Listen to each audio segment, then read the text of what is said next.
Study IQ IAS, अब तैयारी हुई अफोर्डेबल। भारत एक $5 ट्रिलियन इकोनॉमी यानी कि 5 लाख करोड़ की इकोनॉमी बनने वाला है। और ये चीज छुपी नहीं है कि ये टारगेट जो है बहुत जल्द हम अचीव करने वाले हैं। लेकिन क्या आप जानते हैं, उसी को अगर ब्रेक डाउन करा हो या करना हो तो हम एक्सपोर्ट्स में भी एक बहुत बड़ा आंकड़ा पार करने वाले हैं, या हमने ऐसा टारगेट बनाया है, जानेंगे आज के इस वीडियो में। Ladies and gentleman, boys and girls, मैं हूं आपका दोस्त, host, educator, mentor Sanghi sir, और आप सभी का स्वागत करता हूं स्टडी IQ IAS पर। तो जैसा आप देख सकते हैं, भारत सरकार का target to reach $2 trillion economy in terms of exports. 5 lakh crore की तो अर्थव्यवस्था भारत बनेगा। 2 ट्रिलियन का हम एक्सपोर्ट देख रहे हैं, 1 ट्रिलियन का गुड्स और 1 ट्रिलियन का सर्विसेज, 1 ईच, जिससे कि $2 ट्रिलियन के एक्सपोर्ट्स हो। This is what we are looking at exclusively. बहुत ही प्राउड मोमेंट है भारत के लिए।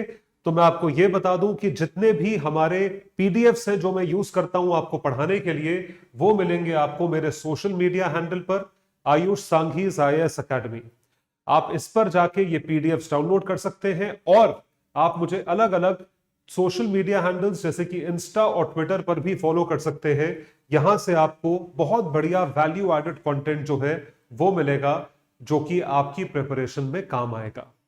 सो लेट्स सी कि क्या चीज हुई है। बहुत कश्मकश में थी जिंदगी और अर्थव्यवस्था दोनों ही।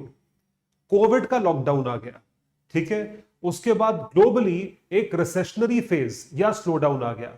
भारत की बात करी जाए तो भारत के बॉर्डर्स बहुत ज्यादा जो है टेंशन से भरे हुए थे। भारत और चाइना का बॉर्डर, जहां पे क्लैशेस हो रहे थे, गालवान वैली क्लैश की मैं बात कर रहा हूं, जहां पे हमारे कई सारे जवान जो है वो शहीद हुए। उसके बाद ग्लोबल जियोपॉलिटिकल डिफरेंसेस जो है वो होते रहे। East versus West bipolar world दोबारा होती गई, और उसमें और प्रॉब्लम, आग में घी डालने वाला काम करा रशिया यूक्रेन वॉर में, जिसकी वजह से पूरी दुनिया में इन्फ्लेशन और हो गया, एक वॉर जोन बन गया। साइड ले ली कि हम यूरोप के साथ हैं, हम रशिया के साथ हैं। आप देख सकते हैं इन सारी चीजों का इंपैक्ट पूरी दुनिया पे और पर्टिकुलरली भारत पे बहुत ज्यादा पड़ा है। और इन सारी चीजों से हमारे प्रधानमंत्री ने और कैबिनेट ने और कई सारे लोगों ने, आप सब ने, हम सब ने मिलके इस चीज से जो है अपना रास्ता बनाया है, ताकि हम इन प्रॉब्लम से बाहर निकल सके। So the second term of Modi ji का एडमिनिस्ट्रेशन या इनका जो गवर्नेंस है, has navigated through rough waters on the trade front. Trade front पे रफ वाटर्स है। क्या है? From the pandemic which upended supply chain बंद हो गई, बिल्कुल ही बंद हो गई थी। और उसकी वजह से जो है क्या हुआ, इसकी वजह से द ग्लोबल जियोपॉलिटिकल फ्रैगमेंटेशन ये होता रहा। सब चाइना के खिलाफ बोलते रहे, लेकिन फिर भी चाइना से इंपोर्ट करते रहे। The impact of the war in Europe, Europe पे क्या इंपैक्ट पड़ा, एशिया पे क्या इंपैक्ट पड़ा, US पे क्या इंपैक्ट पड़ा, उसका इंपैक्ट इंडिया पे क्या पड़ा। साइड्स लेनी है, सैंक्शंस फेस कर रहे हैं, सर्ज इन इन्फ्लेशन, वॉर का इंपैक्ट, पैंडेमिक का इंपैक्ट, तो और प्लस अनएम्प्लॉयमेंट, ऊपर से इन्फ्लेशन। तो ये सारी चीजें हैं जिसकी वजह से आप ये मान के चले that all these lead to huge amount of problems. इन्हीं सब प्रॉब्लम्स से जूझते हुए हम बाहर निकले, और इस साल हमने एक बहुत एम्बिशियस टारगेट बनाया है, और वो है एक्सपोर्ट्स को इंक्रीज करने का। So even after tough situations, India is poised to boost its outbound shipments. Outbound shipment का मतलब है एक्सपोर्ट, जो भारत के बाहर जाती हो सारे डायरेक्शंस में। इस चीज को हम यहां से इंक्लूड करते हैं या समझते हैं as a part of exports. Outbound shipments, पूरी दुनिया में हम ट्रेड कर रहे हैं। तो भारत जो है एक की डेस्टिनेशन है बिजनेसेस के लिए, कि आप आकर यहां पे बिजनेस एस्टैब्लिश करें। वो FDI के रूप में होगा और डोमेस्टिक इन्वेस्टमेंट्स के रूप में होगा। Moving away from China and also emerges as the leader in the service sector. Services sector के एक्सपोर्ट के आंकड़े सुन के आपके होश उड़ जाएंगे। This is what India has achieved. तो भारत ने इस चीज में बहुत मैसिव ग्रोथ देखी है, और इसी ग्रोथ को देखते हुए भारत ने कई सारे इनिशिएटिव्स लिए। मल्टीपल इनिशिएटिव्स, एग्जांपल्स के साथ जो है मैं आपको बताऊंगा कि पहले ये चीज में ग्रोथ देखी गई, इन्वेस्टमेंट्स देखी गई, फिर एक्सपोर्ट्स होने लगे, तो एक्सपोर्ट्स को बूस्ट करने के लिए भारत सरकार ने ये सारे इनिशिएटिव्स लिए। This is how India is pushing its exports to the world. कैसे पुश कर रहा है, कैसे धक्का दे रहा है कि और एक्सपोर्ट करो। एक बड़ा पुराना तरीका है, उसे हम कहते हैं free trade agreement, FTA policy. Free trade agreement जो है वो बायलैटरल अग्रीमेंट होता है जो नॉर्मली दो देशों के बीच में या एक देश और एक संस्था, ऑर्गेनाइजेशन, ग्रुप ऑफ कंट्रीज के बीच में साइन किया जाता है। जैसे भारत का एफटीए है आसियान मुल्कों के साथ, यूरोपियन मुल्कों के साथ, साउथ एशियन मुल्कों के साथ, अलग अलग कंट्रीज के साथ। तो फ्री ट्रेड अग्रीमेंट में क्या होता है कि आप ट्रेड करने के लिए जो बैरियर्स है, बैरियर्स का मतलब है जैसे कि ड्यूटीज लगती हैं, बैरियर्स का मतलब है जैसे आपके ऊपर taxes, import taxes, export taxes लगते हैं, सैंक्शंस लगते हैं। सैंक्शंस तो चलिए नहीं लगते हैं, लेकिन एक राशन लगता है, कोई गुड्स का एक्सपोर्ट इंपोर्ट बैंड है, कहीं पे लिमिटेड है कि इससे ज्यादा आप इंपोर्ट करोगे नहीं, दूसरी कंट्री एक्सपोर्ट नहीं कर सकती। तो ये बैरियर्स होते हैं। इन बैरियर्स को कम करने के लिए या कम किए जाते हैं ताकि हम उस देश के साथ अच्छे संबंध बना सके। ऐसा भारत ने करा है फ्री ट्रेड अग्रीमेंट में कई सारे देशों के साथ, जैसे Sri Lanka, UAE, Africa and also with ASEAN, south east Asian nation, जिसमें 10 देश आते हैं। 10 कंट्रीज के साथ हमने एफटीए साइन करे, जिसमें हमने क्या करा, we have reduced barriers to imports and exports among them.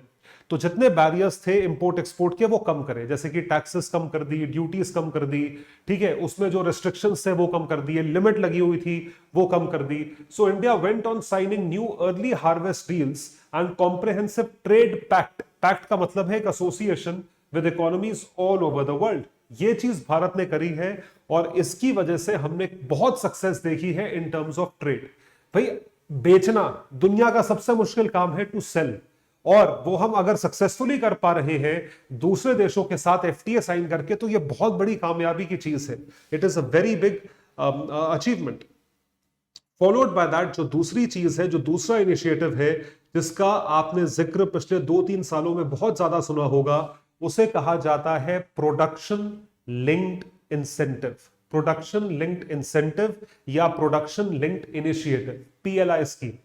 इसमें क्या होता है, इसमें एक तीर से दो निशाने हैं, विन विन सिचुएशन है भारत के लिए। तो इंडियन मैन्युफैक्चरर्स को आप ये बोलते हो कि अगर आपने एक पर्टिकुलर लिमिट से ज्यादा प्रोड्यूस करा है, if you have produced more than a particular limit, तो उस प्रोडक्शन वैल्यू को अगर आप क्रॉस करते हो तो आपको एक इंसेंटिव मिलेगा। जैसे आपको जितने लोकल टैक्सेस है वो माफ हो जाएंगे, एक्सपोर्ट ड्यूटीज में माफी मिल जाएगी या ड्रॉबैक मिल जाएगा, ड्यूटी ड्रॉबैक, रिफंड हो जाएगी ड्यूटी। तो ऐसे इंसेंटिव्स होते हैं। आप अनुमान लगाइए, भारत सरकार ने सिर्फ और सिर्फ पिछले 3 सालों में सारे सेक्टर्स में पूरे भारत में मिला के ऐसा इंसेंटिव 2 लाख करोड़ से ऊपर का दिया है। The incentive value is more than 200,000 crore. So it is a scheme that gives companies incentives on incremental sales, कि जितनी ज्यादा सेल करोगे या जितना ज्यादा बेचोगे उसी के हिसाब से आपको प्रोड्यूस करना पड़ेगा। From products manufactured in domestic units, बनने यहां चाहिए। तो एक तो मेक इन इंडिया प्रमोट हो गया और एक्सपोर्ट भी हो गया। तो इस चीज को देखते हुए भारत सरकार ने 2 लाख करोड़ के इंसेंटिव्स रोल आउट करे हैं 14 सेक्टर्स में, जैसे automobile, auto components, white goods, pharmaceutical, textile, food products, solar PV modules. ये सारी की सारी चीजें आई हैं as a part of what, as a part of exports. तो आप देख पा रहे हैं कि कितने इनिशिएटिव्स लिए गए हैं एक्सपोर्ट्स में अपनी ग्रोथ को दिखाने के लिए। फिर तीसरी चीज आती है एक्सपोर्ट्स में डाइवर्सिफिकेशन। ये भी चीज देखी गई। भारत में तेल यानी कि कच्चा तेल, क्रूड ऑयल इंपोर्ट किया जाता है, ये आप जानते हैं। उसको रिफाइन करके रिफाइंड पेट्रोलियम, रिफाइंड ऑयल या रिफाइंड डीजल एक्सपोर्ट किया जाता है अलग अलग देशों में अलग अलग वैल्यूज पे। इस तरीके से हमने उस एक्सपोर्ट बास्केट को डाइवर्सिफाई करा। डाइवर्सिफिकेशन का मतलब उसमें हमने ऐसी कंट्रीज में एक्सपोर्ट करना शुरू करा जो कंट्रीज हमारे एक्सपोर्ट बास्केट में नहीं आती थी। They were not a part of our export basket. So the country also diversified its exports, especially for petroleum products. New destinations have been added, नई डेस्टिनेशंस ऐड हुई। तो कैसे हुई आप देख सकते हैं। Indian oil export basket in 23 जो अभी फाइनेंशियल ईयर गया है वाज मोस्ट डाइवर्सिफाइड एवर। कैसे, इसकी पूरी लिस्ट मैंने आपके लिए निकाली है, आप देख सकते हैं। This is the entire list of export basket. इन देशों में हमने इतने इतने वैल्यू का जो है एक्सपोर्ट किया है। तो आप देख सकते हैं नेदरलैंड्स, नेदरलैंड्स है, यूरोपियन कंट्री है, नॉर्थ वेस्ट यूरोप में है। UAE, United states, Israel, Togo, Singapore, Brazil, south Africa, Indonesia, Turkey. Top 10 export destinations, कुछ कुछ देश ऐसे हैं जहां पर हम पहले एक्सपोर्ट नहीं किया करते थे, इस वजह से डाइवर्सिफिकेशन है। The shift in India's oil exports, Bharat के ऑयल एक्सपोर्ट्स में शिफ्ट है, was due to new markets being tapped through a bilateral push. Bilateral basis पे पुश हुआ, नए मार्केट्स टैप हुए क्योंकि एफटीए साइन हुआ और हमने कई इंसेंटिव दिए, and represents India's oil trade becoming more in tune with global flows. तो ग्लोबल फ्लोज में ये चीज इन ट्यून और आती गई और आते आते वो बास्केट बहुत बड़ा हो गया। ये देखिए, तो अगर आप कंपेयर करें ऑटोमोटिव डीजल फ्यूल, ये रिफाइंड तेल है जो डाला जाता है, ऑयल या पेट्रोल जैसे आप बोलते हो, ये हमने $24 बिलियन का एक्सपोर्ट करा था 37 देशों को। इस साल हमने 34.4 बिलियन मतलब $10 बिलियन ज्यादा एक्सपोर्ट करा है 38 कंट्रीज को। एविएशन टर्बाइन फ्यूल, ये पहले सिर्फ 35 देशों को एक्सपोर्ट होता था, 55 देशों को हो रहा है, तो 20 देश ऐड करे हैं, 15.9 बिलियन। ऑब्वियसली ज्यादा कंट्रीज इंपोर्ट करेंगी तो ज्यादा वैल्यू हो गई, डबल वैल्यू हो गई। मोटर गैसोलीन 17 से 18 देश हो गए। High flash high speed diesel, HSD कहा जाता है, ट्रकों में डलता है, 54 कंट्रीज, 48 से 54 हो गए। मोटर स्पिरिट्स 34 से 35। नाफ्था, तो इस तरीके से आप देख पा रहे हैं हमने थ्रू आउट कंट्रीज को इंक्रीज करा है, और category wise countries overall import of crude rose by 22%, 22% से क्रूड ऑयल बढ़ा क्योंकि हमारी भी जरूरत बढ़ रही है, to $150 billion in the April to February period. और आप ये देख सकते हैं कि हमने एक्सपोर्ट्स भी उस हिसाब से ज्यादा देशों को किया है, तो एक्सपोर्ट्स को प्रमोट करा। तो इन सारी चीजों की वजह से, चाहे एफटीए हो, चाहे प्रोडक्शन लिंक्ड इंसेंटिव हो, उसके थ्रू मेक इन इंडिया का प्रमोशन हो, तो इसमें हमें ऑलरेडी सक्सेस स्टोरीज या सक्सेसफुल एग्जांपल्स, कामयाब प्रोडक्ट्स जो है वो दिखने लगे हैं। सबसे बड़ा प्रूफ है जो सैमसंग की फैक्ट्री या सैमसंग का प्लांट यहां नोएडा में लगा हुआ है। It is the biggest assembly unit, manufacturing unit नहीं, लार्जेस्ट नहीं है, असेंबली यूनिट है, सबसे बड़ा है एशिया का। हमने record high mobile handsets export करे हैं भारत से, जो आज से 5 साल पहले तक भारत में बनते ही नहीं थे, असेंबल भी नहीं होते थे। So mobile handsets and electronic exports, mobile handsets and exports are recording the fastest growing export numbers. Mobile phone तो आपकी डेली फ्रीक्वेंसी की चीज है use. Electronic goods exports in 21-22 was 1,16,000 crores electronic goods export according to India Cellular and Electronics association.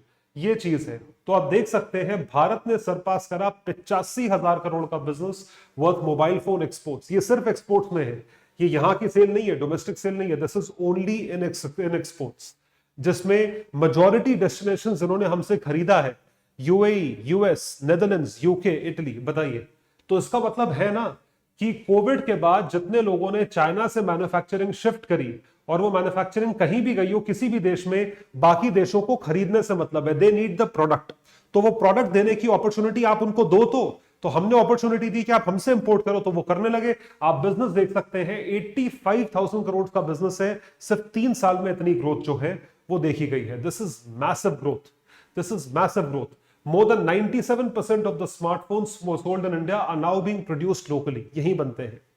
So India is now the second largest mobile phone manufacturer in the world, दूसरा सबसे बड़ा mobile phone manufacturer है, पहला अभी भी China है।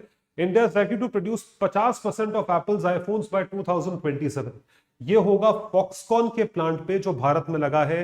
Comment section में लिखकर बताइएगा कि भारत में कहां है वो प्लांट, और उस क्योंकि फॉक्सकॉन का प्लांट लगा इस वजह से एप्पल अपना स्टोर अब इंडिया में खोल पाया है। 2 स्टोर्स हैं उनके, बॉम्बे और दिल्ली में। At par with China where 80 to 85% of iPhones were produced in 22। सिर्फ पिछले साल तक इतना होता था, आधा मार्केट शेयर भारत के पास आ जाएगा। ये है भारत की सक्सेस स्टोरी। पॉइंट इसकी काम करने वाले बनो, काम बहुत है, there's a lot of work if you want to work. So India aims for $2 trillion exports। ये चीज है जो आपको समझनी है। एक्सपोर्ट्स के स्तर पे इतना मैसिव डेवलपमेंट है कि हम $2 ट्रिलियन के एक्सपोर्ट्स को आय कर रहे हैं, 1 each, 1 trillion for goods and 1 trillion for services. In totality जो है वो देखा गया है $2 ट्रिलियन का एक्सपोर्ट्स। तो ये चीज जो है ये स्टेट करी गई है नई फॉरेन ट्रेड पॉलिसी में। फॉरेन ट्रेड पॉलिसी के बारे में आपको एक आध चीज मैं बताता हूं। भारत ने हमेशा फॉरेन ट्रेड पॉलिसी जो है वो साइन करी थी। It was always signed as for 5 years, it was applicable for 5 years। ये पहली बार ऐसा हुआ है कि फॉरेन ट्रेड पॉलिसी जो है वो इनडेफिनिट है, उसमें कोई पीरियड स्टेटेड नहीं है, यानी कि आपको जब जरूरत पड़े तो आप उसे रीडिजाइन कर लोगे, एडिशन डिलीशंस करके अमेंडमेंट करते रहोगे। और उसी में ये टारगेट लगाया गया है कि आपको ये काम करना है, $1 trillion of goods and $1 trillion of services export करना है। The policy proposes to shift from an incentive based regime to a remission and entitlement based one to achieve this goal। मतलब यह है कि आप इंसेंटिव हिंदुस्तान में ना देकर इंसेंटिव दोगे, रेमिट करोगे। रेमिट का मतलब यह है कि पैसा वापस करोगे। जब आप एक्सपोर्ट कर दोगे, ड्यूटी पे करोगे, तो आपको रिफंड मिलेगा। This is effective from this 1st of April 2023। So unlike the previous practice of announcing 5-year FTP, this is indefinite। इसकी एंड डेट नहीं है, इसको आप एज पर रिक्वायरमेंट चेंज करते रहेंगे, जैसा मैंने आपको कहा है। और यही चीज मैटर करती है। This is what matters and this is what helps. और इसी वजह से आपने क्या करा, आपने अपने पूरे एक्सपोर्ट्स को या एक्सपोर्ट अंडरस्टैंडिंग को री इंजीनियर करा, उसको री इंजीनियर करने का स्कोप दिया। देखिए इतना ज्यादा पता है, कोई वाटर टाइट कंपार्टमेंटलाइजेशन में लाइफ में भी ऐसी अप्रोच नहीं चलती, आपको फ्लेक्सिबल होना पड़ता है। सो री इंजीनियरिंग को प्रोसेस किया है, automation to facilitate ease of doing business for exports, कि आपको बिजनेस एक्सपोर्ट्स करने हैं, ठीक से करने हैं। So the policy emphasizes the use of automated IT system जरूरी है, with risk management system for various approvals and codifies implementation mechanism, paperless online environment पे लेकर आओ। ये तो बहुत बेसिक सी चीज है। तो ये हुआ है। तो एफटीपी में आपने towns of export excellence, T कहा जाता है, इस चीज को आपने आइडेंटिफाई करा है और आप बना रहे हो। तो जैसे दिल्ली के पास हुआ फरीदाबाद, मुरादाबाद हुआ, उसके बाद eastern UP, Mirzapur, Varanasi, in addition to the existing 39 TEEs. तो एक्सपोर्ट इन एक्सीलेंस के टाउन्स है कि यहां पर आपने वो इकोसिस्टम बनाया है जिसकी वजह से आपको अप्रूवल्स लेने हैं, आपको जाना है। तो पूरे हिंदुस्तान के मेजॉरिटी मेजर स्टेट्स में ये चीज उपलब्ध है। जहां जहां पर मैन्युफैक्चरिंग है वहां वहां पे एक एक टाउन ऐसा आइडेंटिफाइड है, तो आपके लिए आसानी होगी। And one of the key features is the extension of its benefits to e commerce exports. Market place पे होना बहुत जरूरी है। ई कॉमर्स एक्सपोर्ट्स का होना इतना जरूरी है आज की डेट पे कि आप सारी चीजें ऑफलाइन नहीं कर सकते। तो ऑनलाइन होने के लिए you have to tie up in a proper fashion. तो इसी आउटरीच को, इसी एक्सपोर्ट को, इसी मार्केटिंग को, इसी एक्सपोजर को बढ़ाने के लिए क्या हुआ है, विल बी ट्रेनिंग एक्टिविटीज करवाई जाएंगी। Training activities, capacity of artisans की आप बेच पाओ, या आप बेचने की क्षमता रखो, या आपको पता हो कि कितने पे माल बिकता है। उसके बाद वीवर्स जो सिलते हैं, garment manufacturers, gems and jewellery, with the motive to onboard them on e commerce platforms and to promote high exports. तो आप देख सकते हैं इसमें सबसे ज्यादा फायदा जो है वो किसको पहुंचेगा, वो पहुंचेगा एमएसएमई सेक्टर को। एमएसएमई सेक्टर के लोग ही वीवर्स, आर्टिसंस होते हैं, and they will be benefited the most. Billions of dollars they will get in terms of revenue, which already results in billions of dollars। वो ऑलरेडी बहुत ज्यादा money spinning है factor. तो यही हाईलाइट्स है FTP के। इसको और अट्रैक्टिव बनाने के लिए तो value limit for exports through courier service की, कोरियर सर्विस में जो वैल्यू है पहले वो थी 5 लाख, अब 10 लाख कर दी है पर कंसाइनमेंट। सो वैल्यू लिमिट इतनी कर दी है, 10 लाख रुपए के एक्सपोर्ट्स करो तो आपको चीज मिलेगी। तो एक्सपोर्ट्स बढ़ाओ, डबल कर दिया एक्सपोर्ट्स, तो आप बढ़ाने के लिए मार्केट करोगे। The recently launched FTP also aims to make the Indian rupee a global currency। और ये चीज वैसे भी हो रही है कि इंडियन रुपी में पेमेंट एक्सेप्ट करो। थ्रू वॉस्त्रो अकाउंट हम इंडियन रुपी में ही ट्रेड कर रहे हैं। और अब तो ब्रिक्स देश आने वाले जो समिट होने वाला है ब्रिक्स का, उसमें ब्रिक्स करेंसी भी लॉन्च करने वाले हैं 5 countries.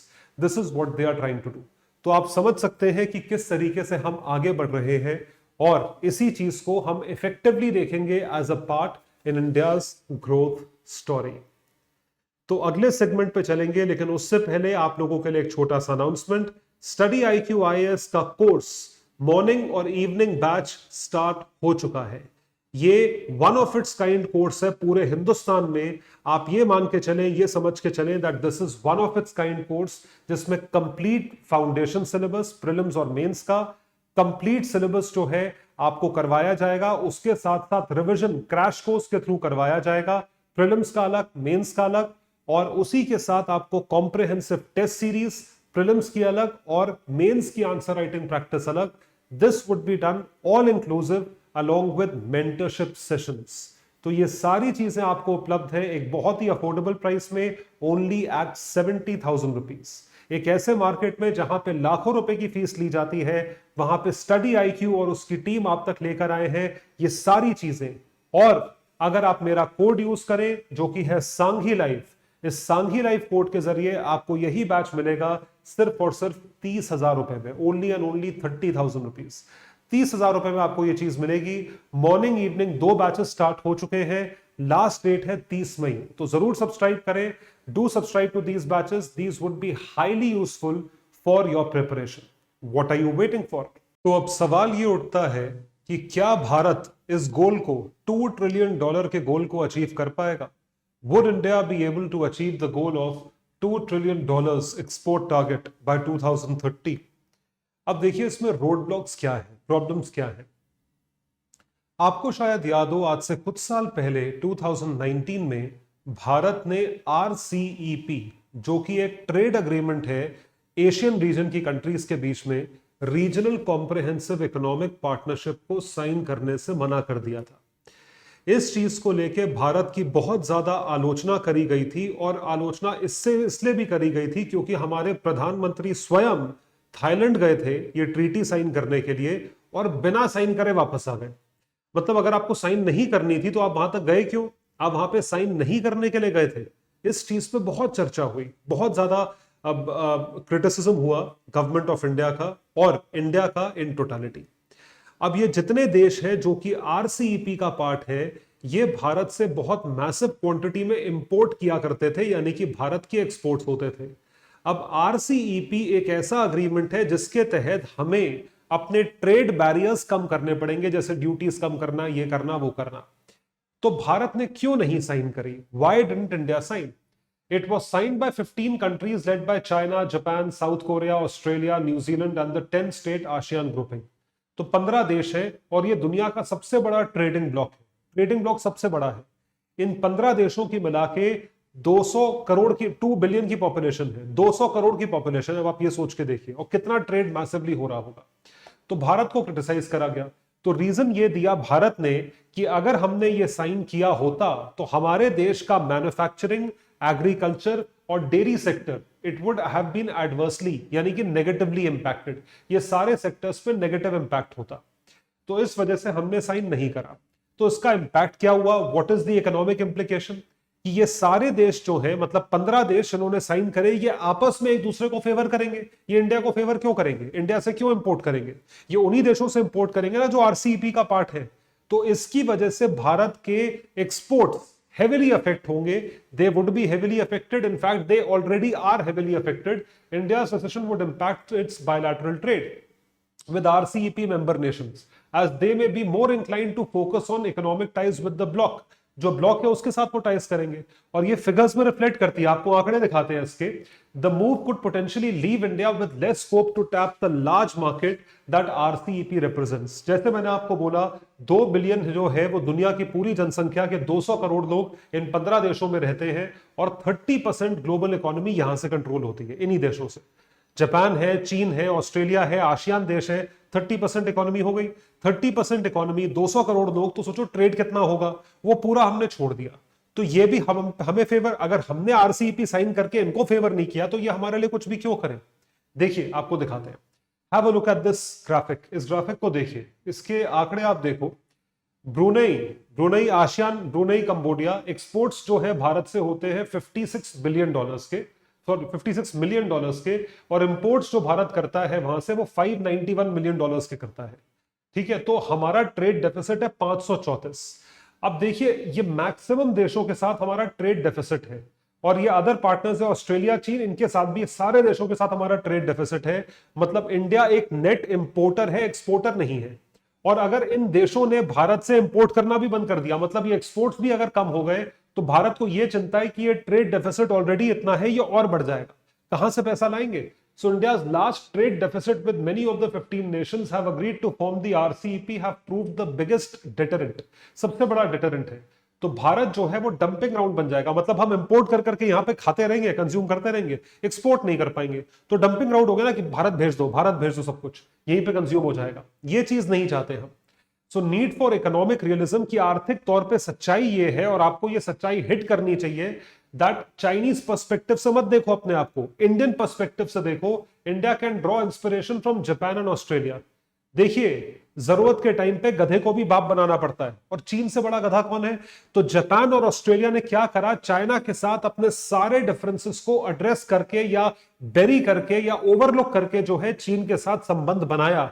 So they chose to bury their differences with China to prioritize what they collectively see as a mutually beneficial trading compact. ये चीज उनके साथ करी, तो आज ऑस्ट्रेलिया और जापान से बहुत खुश है चाइना। आज सर्विसेज सर्च कर रही है, क्योंकि सर्विसेज भारत में बहुत ज्यादा है। फाइनेंशियल और एक्सपोर्ट्स राइज 14%, लेकिन इंपोर्ट्स जो है वो 17% से है। तो लो, आपका ट्रेड डेफिसिट यहां पर भी हो गया, मतलब ये 14% से बढ़ा और 17% से इंपोर्ट बढ़ गए। क्योंकि एक्सपोर्ट्स बढ़ना अच्छी बात है, लेकिन इंपोर्ट्स आप कैसे मैच करोगे? So India's overall exports including merchandise and services, पूरे एक्सपोर्ट्स जो है are estimated to increase by 13.84% to a record $770 billion. 22-23 में इतना पहुंचेगा। ओवरऑल इंपोर्ट्स जो है वो 17.38% से बढ़े हैं। तो आप देख सकते हैं यहीं पे ट्रेड डेफिसिट है, यहीं पे ट्रेड डेफिसिट है कि इंपोर्ट्स जो है वो तकरीबन 14% से बढ़े हैं और इंपोर्ट्स आपके 17.5% से बढ़े हैं। तो गैप आपको यहीं पे दिख गया है। तो आपका दिख गया, तो ये $892 बिलियन इंपोर्ट है, मतलब ज्यादा पैसे देने हैं और आमदनी आपकी कम है। तो आपको गैप तो यहीं दिखाई दे रहा है। This is where you can see the gap. तो जो चीज मैं आपको बताने की कोशिश कर रहा हूं वो ये है कि भारत जो है ऑलरेडी नेगेटिव ट्रेड बैलेंस में है। 2022-23 में नेगेटिव ट्रेड बैलेंस में था $122 बिलियन का, और 21-22 में $83.53 बिलियन के ट्रेड डेफिसिट में था। तो ट्रेड डेफिसिट जो है पिछले साल के कंपैरिजन में इस साल बढ़ गया है, और थोड़ा मोड़ा नहीं, 50% से बढ़ा है ऑलमोस्ट। आप देख सकते हैं सर्विसेज के एक्सपोर्ट्स बढ़े, इंपोर्ट्स भी बढ़ गए। इंपोर्ट्स देखिए सर्विसेज के कितने चल रहे हैं, और उसके बाद सर्विसेज के जो है आप देख सकते हैं एक्सपोर्ट्स 322 है और इंपोर्ट्स 177 है। तो उल्टा हो गया। और ये मर्केंडाइज है, मर्केंडाइज के एक्सपोर्ट्स 447 है और इंपोर्ट्स 714 है। सो इन टोटालिटी आपको दिख रहा है नेगेटिव $122 बिलियन चल रहा है, $122 बिलियन नेगेटिव। कहां से भरपाई करोगे? तो आपको एक्सपोर्ट्स प्रमोट करने पड़ेंगे, वो करना हमारी मजबूरी है, रादर देन अपॉर्चुनिटी हमारी मजबूरी है। तो अप्रैल टू मार्च 21-22 में $676 बिलियन जो है, आप देख के चले, ये हमारे एक्सपोर्ट्स थे और इंपोर्ट्स 760 थे। तो ट्रेड डेफिसिट है। अप्रैल टू मार्च 22-23 में जो हमारे एक्सपोर्ट्स हैं 770 थे और वो 892 है। ये आपको डेफिसिट दिख रहा है, $120 बिलियन का डेफिसिट हो गया। So this is the problem that we are seeing. तो हम क्या कंक्लूड कर सकते हैं कि एक्सपोर्ट्स प्रमोट करना हमारी मजबूरी है, और उसमें हमें अपॉर्चुनिटी ढूंढ के अपने पैक्ट, अपने अग्रीमेंट्स म्यूचुअली बायलैटरली अच्छे बनाने पड़ेंगे। Service exports have shown consumable commendable resilience, कि ये ज्यादा नहीं हिले to the ongoing global turmoil caused by Russia Ukraine war and the slowdown in major western economies. फिर भी लोग सर्विसेज इंपोर्ट्स कर रहे हैं, मतलब भारत से सर्विसेज की आपको जरूरत है। Goods exports have not done too well. तेल की दिक्कत थी और प्लस लॉकडाउन हो गया था, सप्लाई चेन की दिक्कत थी। तो ये सारी की सारी चीजें हम देख रहे हैं। Exports imports have heavily been affected. तो इसको देखते हुए $2 ट्रिलियन जो है वो थोड़ा मुश्किल लग रहा है, but not impossible to meet. Hence we should ensure merchandise exports don't fall behind service exports, कि गुड्स एक्सपोर्ट्स भी हमारे सर्विस एक्सपोर्ट्स की तरह ही बढ़े और इसमें बहुत ज्यादा जो है डिफरेंस ना देखा जाए। तो आई होप आपको टॉपिक पसंद आया होगा। इसकी पीडीएफ आपको मिलेगी मेरे टेलीग्राम हैंडल पर, Ayush सांघीज IAS Academy. That would be all for today. Thank you so much. Bye everyone. Take care and all the best. Study IQ IAS, अब तैयारी हुई अफोर्डेबल।